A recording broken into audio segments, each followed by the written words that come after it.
So we'll transition a little bit. So Dean, firstly commiserations for the All Blacks Wallabies game. But you are in a mixed marriage. You've got a Kiwi wife. So who do you cheer for when the games are actually on? We actually have a little bet on a number of sports on a massage. So if the Aussie team wins, I get a massage. If the Kiwi team wins, she gets a massage. So that's how we work our sporting events. She did well last weekend, didn't she? She did well. We watched the game. We were in Melbourne watching the game, and because I've started to follow Steve Hansen a bit more, and obviously a guy with high expectations every time he goes out about winning, and just to see how he deals with the media and how he prepares his team, and even how he prepared coming off a loss, in South Africa and getting ready for that game. And he talked about that tactically it might not come into play so much. It was going to be the team that was the most desperate the other night, and then we saw two pretty desperate teams. But the lesson that I took for that one was even made a mistake in the last minute, but they just didn't quit, and they found a way to win, and playing that full 80 minutes was quite amazing. Yeah, indeed. So your wife is a Kiwi. Where did you meet her, and what sort of circumstance? And tell us a little bit about your kids. Yeah, I first came to New Zealand to coach the Wellington Saints. I think that was about 2002, 2003.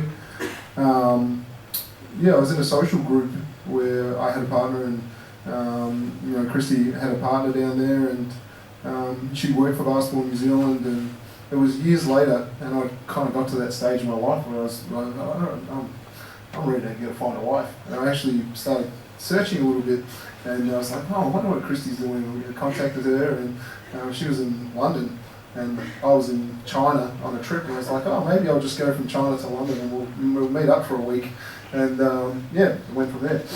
That's awesome.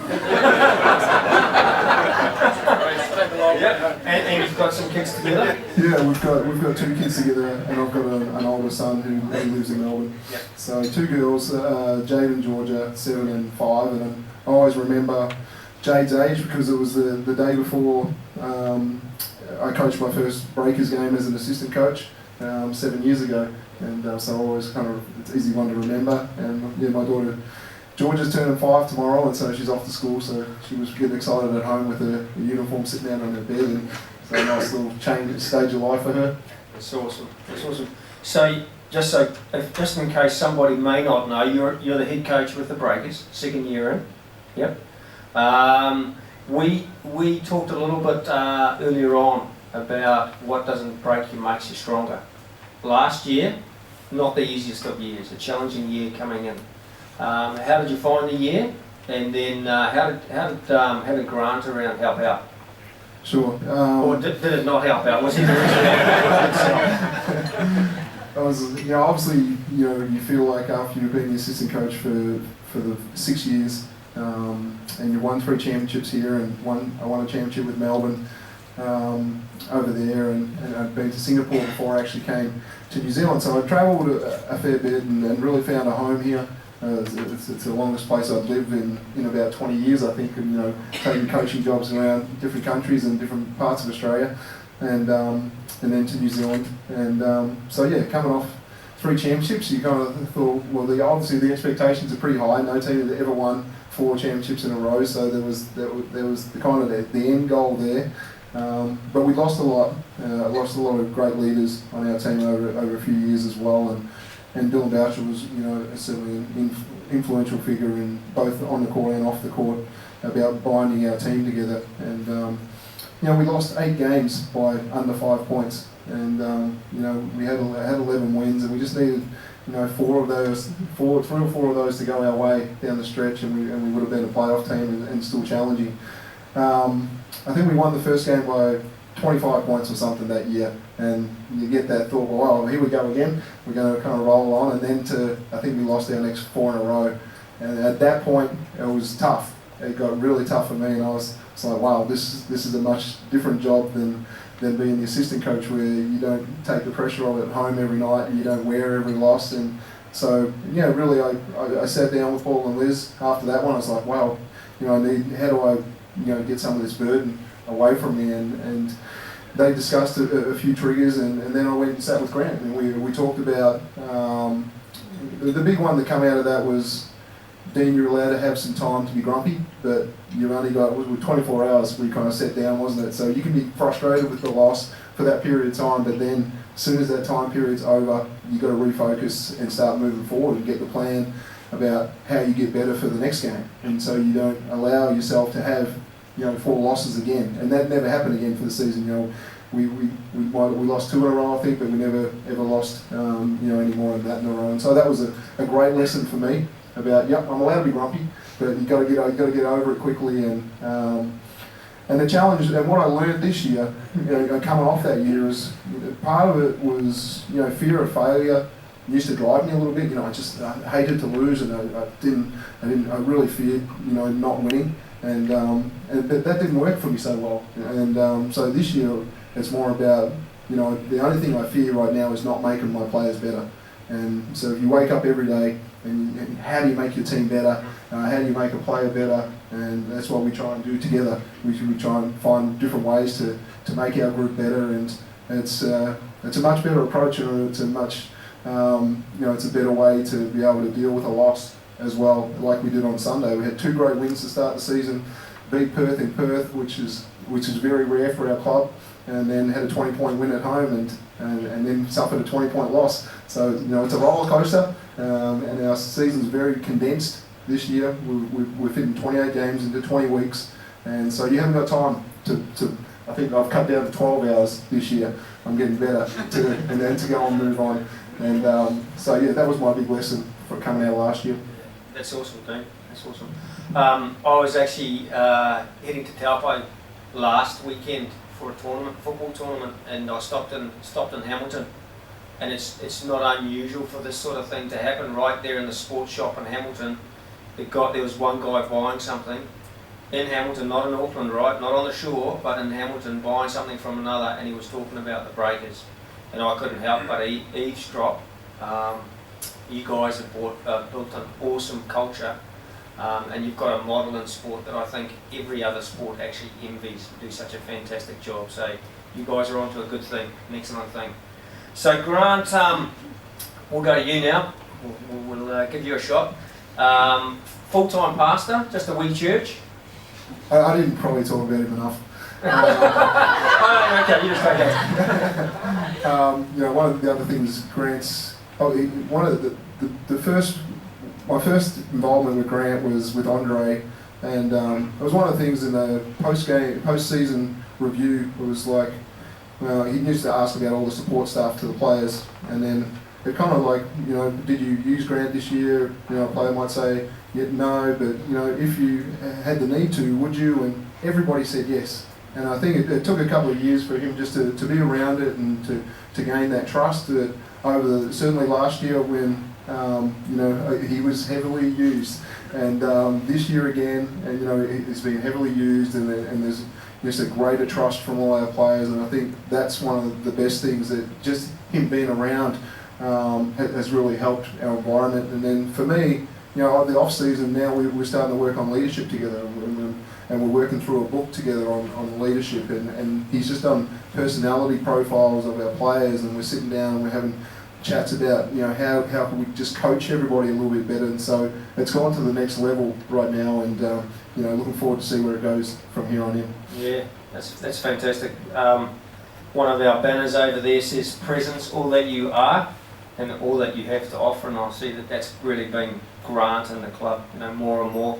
If he wasn't there, that trust wouldn't be there. Okay, good to go with Grant now, yeah? Yeah, that's good. So Grant, you're pastor of a wee church of how many thousand? A couple of thousand. They all turned up at once, we said that. A couple of thousand.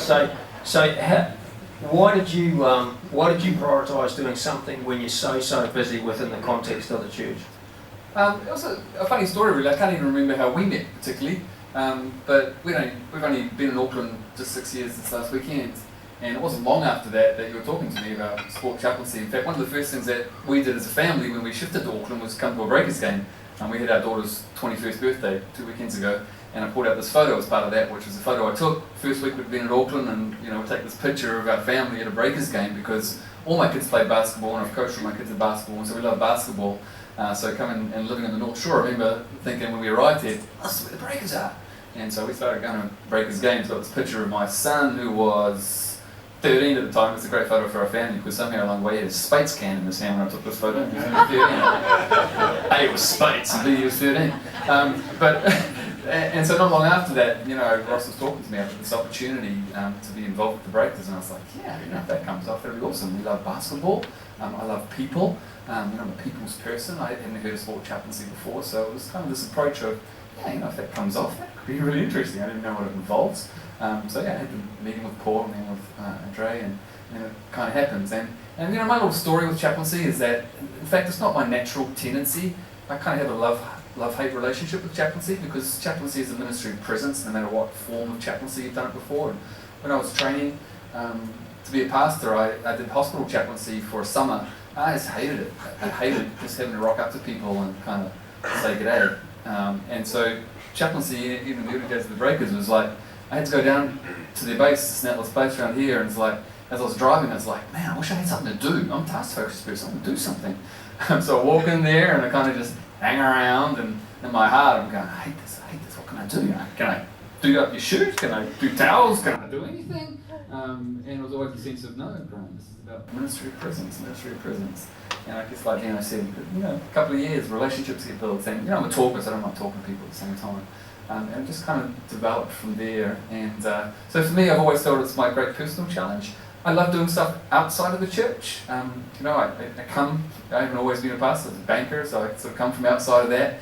And I love doing stuff in the local community. I've always coached sport and been involved in various things outside that. So for me, in some ways it's a bit of a dream. I remember coming home and saying to the kids, hey, there's this thing about being the chaplain on the Breakers, and they're like, oh, sweet dad, that's amazing. You get to meet them. They kind of hold up these sports players like that. And I remember when I first got appointed and went to Paul and Liz's house for the start of season thing, and the kids were like, we go to the Black Whale's house and we can meet all the Breakers. It was like, I was so excited about it.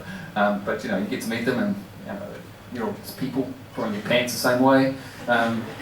It's big pants. But apart from that, I've just it's a huge privilege for me. I love the challenge of it. It's outside my comfort zone in a lot of ways. Some of the stuff that goes on for the guys is some of the heavy stuff in their lives, and I've just seen over coming into my 5th season, like Dino said, it's just built trust and built relationship and able to contribute in a bunch of different ways. So it's been for me, it's a privilege, it's an honour, it's the way I can serve, and I talk in the church about serving our community, and I feel like, well, I'm doing that as well. That's great. So you talked a little bit about your family. So there's two groups of people that had to sign off. So tell us about your family. Go first. Oh, yeah, my family. And then secondly, tell us about, you've got a leadership structure in the church, and when you signed up for the job as leader of a church, being the Breakers chaplain was not in the sign-up document. Yeah. So how did you get them across the line as well? So start with your family. So I've got a family. I'm married to my first wife, Jo, over there, for coming up 23 years in November. We have 4 adult children. Like I said earlier, our eldest daughter has just turned 21. She's second year training to be a teacher. Second son, being 19, his first year of a commerce degree at Auckland's, and a 16-year-old and 14-year-old, years 12 and 10 at Rangitoto College. And they've all played basketball. I coached to the exceedingly high level. I coached my eldest daughter's team to Year 8 Taranaki champions. We lived in New Plymouth, so I've risen to the heights of success, but I've also experienced failure at high school level. So that's our family. They love basketball. We're really privileged. The Breakers give us a family pass, and so the kids love coming along, and we really enjoy that as a family. So the church, we're a busy church. We have a large staff team. We have a whole bunch of stuff going on.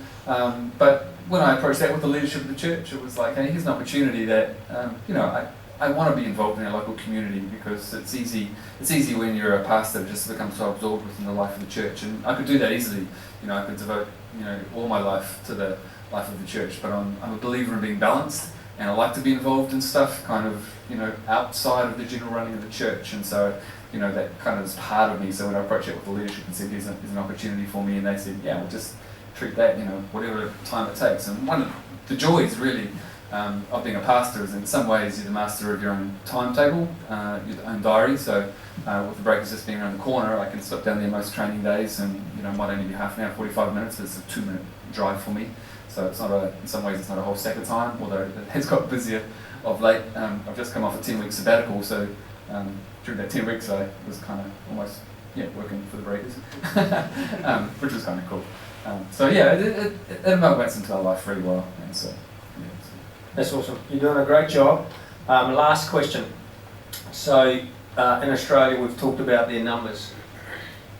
They've got a demand for 4,000 chaplains, and Steve will talk a little bit more about that in a moment, a little bit later. We don't hear of that demand yet in New Zealand. What would you say to the sports community who have got no idea about a chaplain and about the role and the fit of a chaplain within the sports community? Yeah, I think what I've experienced already, and when I went and met the chairman of the board of the Albion United Football Club, what I just said to him, I said, did you know that pretty much every NRL, AFL, NBL, in Australia, these guys all have chaplains, and there's this huge demand. There are chaplains in Australia and motorsport, there are chaplains in horse racing tracks. The Pony Club of New South Wales wants a chaplain in every club. This is the great thing, Steve, about Sport Chaplaincy Australia. When I said that to this guy, he's like, oh, that's interesting. So in a very positive way, we can speak positively about the Australians, because as much as we're fierce competitors, we're also great friends. And so when I say to these guys, this is a big thing in Australia, they're like, oh, if it's all right for Australians, maybe it's all right for us. Maybe it's not a bad thing. And we just talk about, this is just an aspect of care that we can offer to people. We aren't there about the performance. There's a little key thing. I'm careful when I'm on the sideline at home games that I attend, and I'm around the boys on the bench. I'm actually careful not to be an over-enthusiastic supporter of them on the court, because I kind of think I could easily, because I'm a competitive guy, if they do a state play and they look over perhaps and see me going, oh, then I kind of think to myself, I'm not there for their sport performance. I'm there for them as a person. So if they think that my appreciation or acceptance of them is based on their sporting performance, that's not a great thing. So, I'm careful even about my emotions along the way, because I don't want them to think that I'm there for that reason. So, what was the question?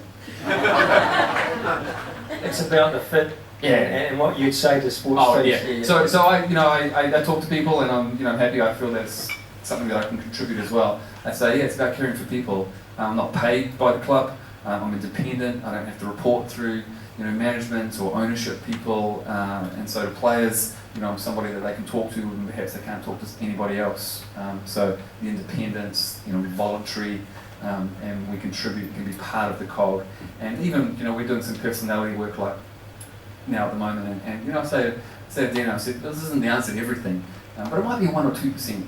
And most professional coaches, I remember Ian Foster talking a few years ago, and the difference between performance characteristics of the top Super 15 team, this is when he was with the Chiefs, and the bottom. And I remember hearing him speak, and he talked about the 6 key performance indicators that they look at in Super Rugby, and the difference between the top team and the bottom team was like 7% or something like that.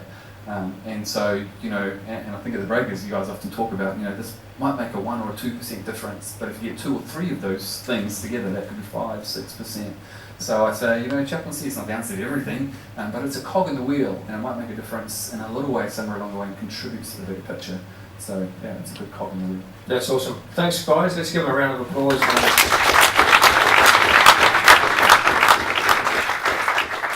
So once again, we'll take